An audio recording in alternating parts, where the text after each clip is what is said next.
Now, some challenges for you. Jot these down. I'm going to go through them very quickly now. Here's number one. Review your performance, whether it's communication or whether it's activity or whether it's a CEO or whether it's on the job.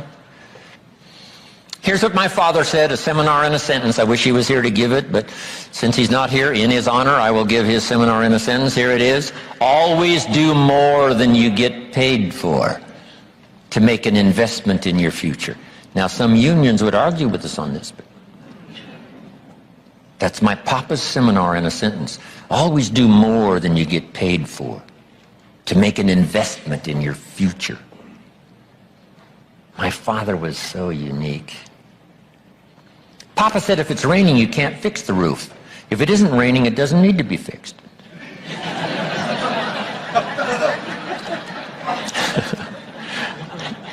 He was a grand old man.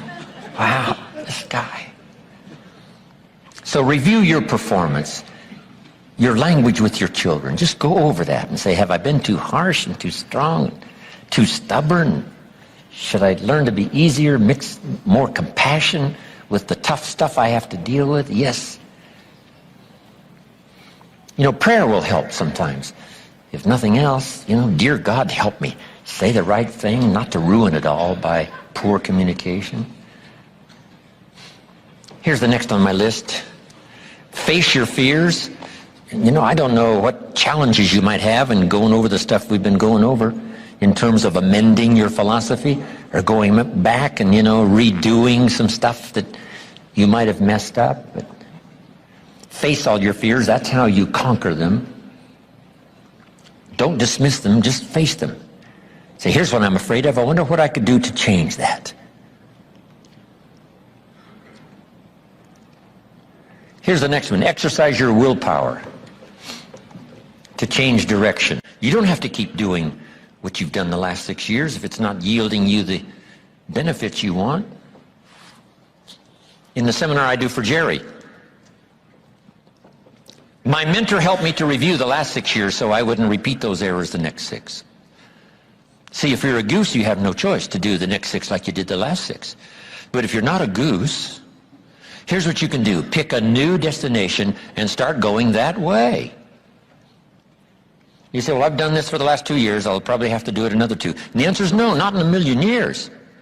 Now, you can change one little degree at a time, or if you want to, you can revolutionize the whole thing. Who says you couldn't revolutionize the whole thing in a week's time and start a brand new direction that will most assuredly help you arrive in a brand new place a year from now, 3 years from now? No telling 5 years from now where you could arrive. Use your willpower to start the process. Just willpower to change a little or change a lot. Anybody can change. You don't have to repeat last year. Clean up the errors. Invest it now in the next year. Watch it make the difference. Here's the next one that's important. Parents have to do it. We ask our kids to do it, but we've got to do it. Admit your mistakes. Sometimes you have to admit them to others. Here's some of the best words in the English language. I'm sorry. The reason why those are good words is because it could start a whole new relationship.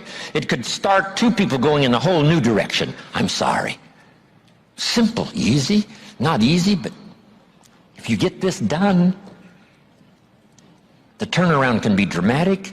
The early years can be big in payoff. And here's the big one. Admit your mistakes to yourself. You don't have to babble about them to everybody in the neighborhood. But it doesn't hurt to sit down and have a conversation with yourself and say, there's no use kidding myself. Here's where I really am. I've got pennies in my pocket and I got nothing in the bank. That's what I said after the Girl Scout left my door. I had a conversation with myself. And I said, I don't want this to happen anymore. Next, refine your goals. I don't know what ambitions you've had up until now, but this weekend would be a good time to start the process. We're going to talk about our goals workshop before our session is over this weekend. Maybe that will help stimulate you to set some higher goals, reach for some higher purpose, go for something beyond what you thought you could do. By the time this weekend's over, you might double, triple, quadruple the amount of goals, purpose, all the things you think you can accomplish. You could multiply that by 10 by the time we finish here on Sunday. Here's the next one, believe in yourself. Yes, you got to believe in God, and you got to believe in the community, and you've got to believe in the possibilities. You've got to believe in the economy. You've got to believe that tomorrow can be better than today. But here's the big one, believe in yourself. There isn't a skill you can't learn. There isn't a discipline you can't try. There isn't a class you couldn't take. There isn't a book you couldn't read. If it's written in some other language, you just get it translated and read it. Here's the next one. Ask for wisdom. This is communication of the highest source. Ask for wisdom. Ask for wisdom that creates answers. Ask for the wisdom that creates faith to believe things are possible.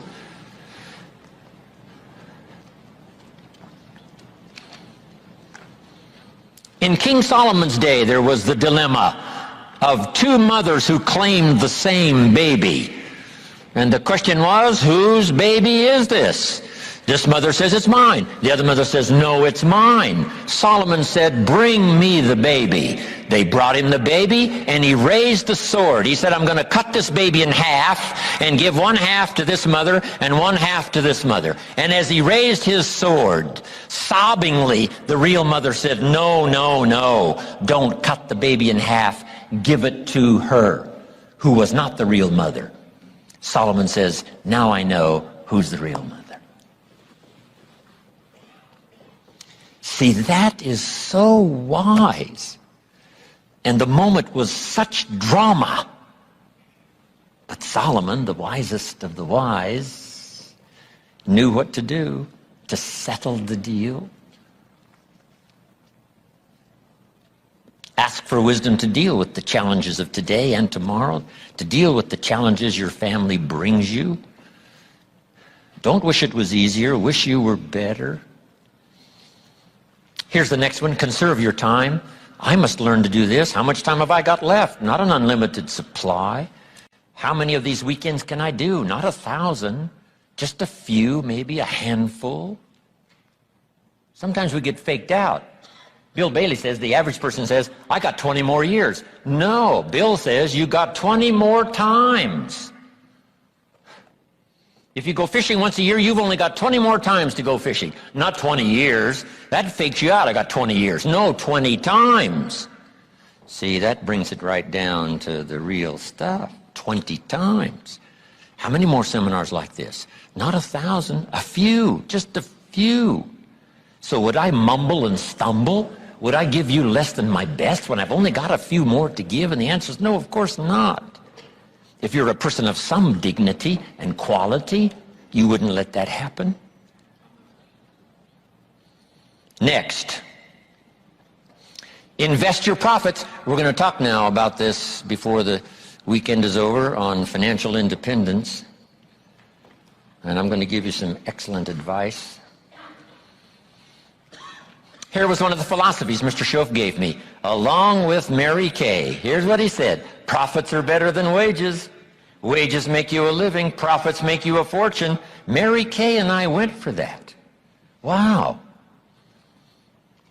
Could we start earning profits while we're making a living? The answer is yes. I went berserk. Here's one now. Protect your family. These are troublesome times. Not that they haven't been troublesome times for 6,000 years. At school, troublesome times. I know a wonderful mother and a wonderful father who had two boys. In school, they went two different directions, and one became a model citizen and the other one went to jail. Wow. Protect your family as best you can from the hidden dangers, the lurking evil one. Here's the next one, live with intensity. You might as well turn it up a notch or two after this weekend. Why not?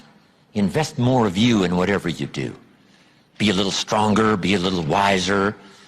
Step up your vitality, contribution. Put everything you've got into everything you do, and then ask for more vitality and more strength and more vigor, more heart, more soul. Next, find your place. This one now is so important. If you just work on a job, find the best place where you can serve well. And sure enough, they'll ask you to occupy a better place. And if you keep doing the job well, the guy says, well, if I had a better job, I'd really pour it on. But I got this lousy job, so I just goof off. See, that's the philosophy of disaster. So you've got a lousy job. Do the very best you can. That's your best way out. Is not to do less than you could, but to do the best you can. With that philosophy, your life can take great leaps forward. Here's a Bible phrase that says, if you work on your gifts, they will make room for you. They'll make a place for you. Here's the next one. Demand integrity from yourself. You can't demand integrity from someone else.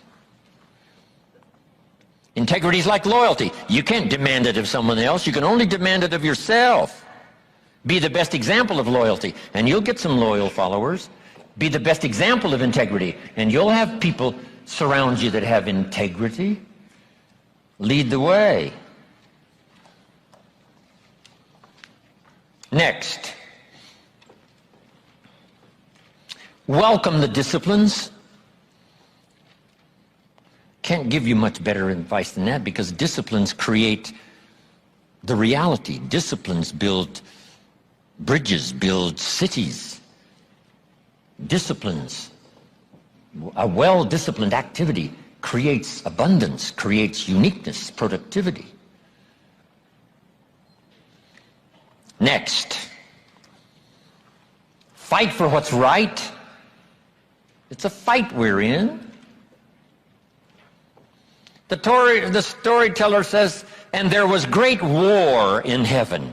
Wow, you mean way back there? Yes. 1/3 of the angels conspired. I asked Bill Bailey, how long do you suppose it took 1/3 of these angels to get together? Did they conduct meetings? I don't know. Bailey says the storyteller doesn't say. I said, then we're supposed to use our imagination. I don't know. It does say finally the great war occurred, and the 2/3 prevailed and the 1/3 lost. One of the writers of later scripture, here's what he said, I fought a good fight. See, that's extraordinary to be able to say. I fought for my kids, and I fought for what was right, and I fought for my good health, and I fought to protect my company, and I fought for a good career that would bless my family. I fought a good fight. It's good to fight. The encroachment, opposites are in conflict, and we're in the middle.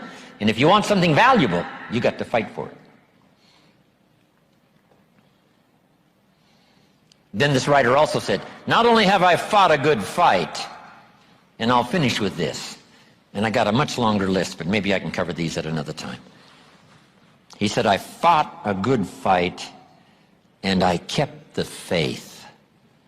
See, that's the deal. Keep faith with your family. Fight like crazy and keep faith. Fight the enemy and keep faith. Fight illness and keep faith. Fight the evil and keep faith. I can't give you much better advice. So thank you very much for your attention. I appreciate it.